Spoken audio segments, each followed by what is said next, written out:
All right. Thank you for tuning in to another episode of Live Stream of Consciousness, rocking with you here on a Sunday night after the Warriors, the Dubs, just got their first win in this finals. Thank you for tuning in. Hit the subscribe button if you have not. Check out my Sacramento Kings, Good, Bad, the Ugly. I'm probably going to drop 4 or 5 more teams this week. So look out for that. If you have a team you would like me to cover and do before the other ones, leave a comment. Thank you to all the people that left comments on the Kings. Like I said, I'm gonna do a smoke show and I'm gonna address the comments directly, but I'm gonna go ahead and respond to the comments in the comment section as well. So this game, Warriors won pretty comfortably. The third quarter was the bugaboo for the Celtics again. And I'm gonna say something that Celtics fans love saying in that Miami series, where they said if not for 3 quarters or 2 different quarters, we would be up big in this series. The series wouldn't be particularly close if not for a fourth quarter where they started 7 for 7 from the 3-point line. The Warriors would be up 2-0 with 2 pretty convincing wins. So I did see a couple of things today that I think bodes well in the Warriors' favor. Playing Gary Payton Jr., he wasn't eligible to play or able to play more likely because of his elbow, and he was able to play today. And they were able to get long stretches without him really being targeted, or the team being targeted on the offensive boards by the Celtics, even though the Celtics are generally a bigger team than them with Robert Williams. He's obviously injured. Horford was not as dominant as he has been in the Bucks series, even in the Heat series, and even game 1. And I think it might be attrition starting to show itself. You know, he is 36 years old. Is he going through the Chris Paul syndrome? As soon as you have your birthday, you lose your powers. But we'll see about that. But he really did not play well today. And if they can't dominate them on the glass and the Warriors can stay small, that really bodes well for them. Jason Tatum, he had a solid game statistically, but if you truly watch the game, if he's not getting step back threes, he's not really dominating the game. I remember reading something on Luka Doncic, and they asked a couple of the gods of the defensive game of years past, Shane Battier, Tony Allen, and said, how would you play Luka? And Tony Allen said, listen, if I'm playing Luka, I'm sitting on his left hand and I'm driving him right. Like, you're not getting step back threes on me. Like, we're not pumping up the crowd. If you're going to get 40, you're getting 40 driving hard to the rim, playing through contact. I'm telling my guys, do not help hard. Let me recover. If he scores 40 attacking the rim every play, that's cool. But I don't think he wants to do that. I say that to say this. I don't think Jason Tatum wants to do that. If I would guard him the same way, I would sit on his left hand, no pull-up jumpers, because he likes to pull from the left, and make him drive right. I think for the series on 2-point shots, I think he's shooting like 3 of 15 or 3 of some ghastly number. And, you know, that's the part of his game that to me really has not improved. I think that he's taken off some of my skepticism of if this Jason Tatum is truly an elite player is sustainable, is because most of his shots are coming from the 3-point line, but he does look like he's just that good of a shooter now. So I would play him to the drive. I don't think he's good making decisions off the bounce. I don't think he finishes through context. A lot of it actually reminds me of Kevin Durant. The way that I think you're successful playing him is the same way playing Tatum. I think they're slowly becoming similar players. I think he's way more Durant now than he is Kobe.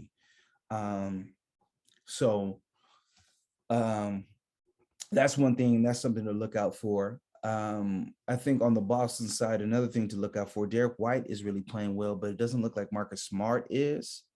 And I think that's going to hurt them going forward. Steph has been a house on fire these last couple of games, and the Warriors went to hunting more in the pick and roll situations. Usually Steve Kerr says we are a team that we run our offense. We don't hunt. And by hunt, I mean like, okay, I'm the ball handler. Steph Curry's the ball handler. whoever's the weak defender, whoever's guarding him on my team, say Klay Thompson has the worst defender. Klay Thompson, you come up and you set a screen. I want to get that defender on me. And the Celtics, a lot of people say they have a great defense, great defense, but they only have really 4 players that can guard Steph without help. Marcus Smart, White, Tatum, and Brown. And Steph can still do his thing on those players, but those are the 4 players where it's not really a house on fire disaster situation. That means if you have 4, there's always going to be one that can't. So I think that the Warriors, and this leads to my next point, because they were struggling at times offensively, they went to a situation where, okay, we need to hunt. Let's get Steph the weakest matchup. If they start sending help, then that's clear passes and we can get good shots that way.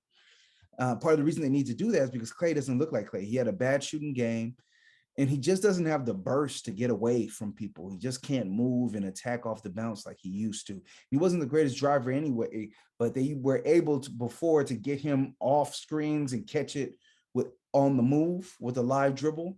And he was able to bend corners and finish at the rim, and he just doesn't have that look. Now, Klay is Klay. He's going to have one of these games where he shoots 7 or 8 threes, and he hasn't had that yet. And, the Warriors are still in a favorable position, but I definitely think if you put things together as a whole, if you take out that one quarter where they started 7 for 7 from 3, the Warriors have dominated this matchup so far. So they're going to Boston, and bad thing for the Celtics is there's only one day in between games. Once they have the 2 days for travel, so I don't think they play till Tuesday. Let me look that up. They have the days to travel, so they play on June 8th, and today is the 5th. Yeah, so they don't play again till Wednesday. But the next game is Friday. So I think that hurts the Celtics because they have a smaller bench rotation. They play the guys heavier minutes. You have Robert Williams that's dealing with injuries, so it's going to be hard for him to recover. And I think that he's big for them because he provides them rim protection. They're not a great defense without him. I think that every other player on their defense is interchangeable besides him because of what he gives them at the rim. And this is why defensive player of the years have been going to big men, because you cannot replace what they give you at the rim defensively. So I think it bodes well. I would not be surprised if the Warriors win both games. And I think that's actually a good bet. I actually would not be surprised the Warriors. I just think the Warriors are a better team.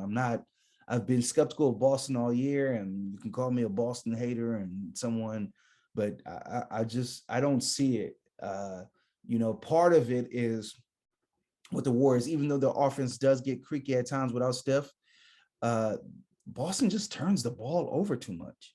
And I know a lot of people say, oh, well, Smart has answered the bell and become the point guard they need. And I don't see that. Like in crucial situations, they don't get good shots. They blow fourth quarter leads. They're one of the worst teams in the clutch. I think this all leads to them not having a point guard. So they're going to turn the ball over. Lastly, Poole. With this series, Poole, the way that he came out today, especially that shot, getting him in a better rhythm. If he gets going, then this one's over. That means they have 2 guys that can score at all time. They have the shooting. They have defensive energy. Draymond was getting into it with that boy, Grant Williams, called him a bozo. I think that if you're a Celtics fan, you need to concern yourself with the fact that so much of the team is chirping with him. It's like everybody's chirping with Dre. That's Draymond's pocket. He loves that. Like, are you built that way? Like they're built to play physical, but are you built to play chippy and chirpy? That's a different thing. Like this is Draymond's, this is his daily bread. This is Draymond's daily bread to get chippy and chirpy with people. Is this your character? Is that going to get you from playing poorly? So I think they need to watch out for that. Last bit of news in the NBA, Quinn Snyder announced today that he's going to step down. The man sees a sinking ship, and they're immediately Mitchell said, sources from Mitchell said he's unfettered, or I forget the verbiage that they use. I gotta find it. I laughed when I saw this. Said he was unnerved. That was it. It says unnerved. Unnerved. Let's see what he says. Unnerved and unsettled. Listen, he's gonna ask for a trade. I saw Bomani Jones said the Heat are going to probably trade Tyler Hero and a bunch of picks for him, and Tyler Hero will be the most upset player in NBA history to go from South Beach to Utah. But I think I read that, I was like, that's a pretty tasty trade. He's going to ask for a trade. New York is another place. RJ Barrett. I think that's more than likely what's going to happen. I also read that the Pelicans were unsure about giving Zion, like another team. You just gave him his route to say, hey, it's not my fault. I tried to stay. They didn't want to give me the max. So if they're not going to give me the max and they're going to do what's best for them, I'm going to do what's best for me. So if you're a Knicks fan, the stars might be aligning. That prediction that I gave way back when about the Knicks and what they can do, I think it's good. I'm gonna go ahead and do the Knicks good, bad, and the ugly, because I think that trade is going to happen. Donovan Mitchell's dad works for the Knicks. No, Jalen Brunson's dad works for the Knicks. That's another story for another day, Jalen Brunson, because I don't see why any team would be clamoring to pay him money. A big knock that people had on my Kings review. One, I need to let people know I live in Sacramento. Two, I have Sacramento Kings season tickets, and pretty good ones and pretty expensive ones. So I don't have reasons for them to be bad. Three, I will make it known that yes, I grew up in LA and I'm a Lakers fan, but I would like the Kings to be good because I have a son who's playing basketball and who's into basketball, and it'd be nice to take him to games that actually fucking mattered. So to say that I'm a Kings hater is ridiculous. To say anyone's a hater of a team that has not made the playoffs for 16 straight years does not make sense. How can you be a hater of losing? How can I be hating on a team that's losing? That's like hating on someone who has one day to live. What am I hating on? It's over. What are you talking about? Yeah. I think that's going to happen. Football, nothing's happened. It's basketball season. It's basketball season. I do see my friends were sharing clips of things. We're showing old highlights of, Trayvon Diggs getting roasted on double moves, and it's love affair season in football. I love this time of year, man. Everybody's good. Everybody's gonna win the Super Bowl. It's just a great time. What a time to be alive. So let's go ahead and end it there. Definitely subscribe, leave a comment. The game is the game. So what's up, man? What's up with you otherwise, the game is a game. Always.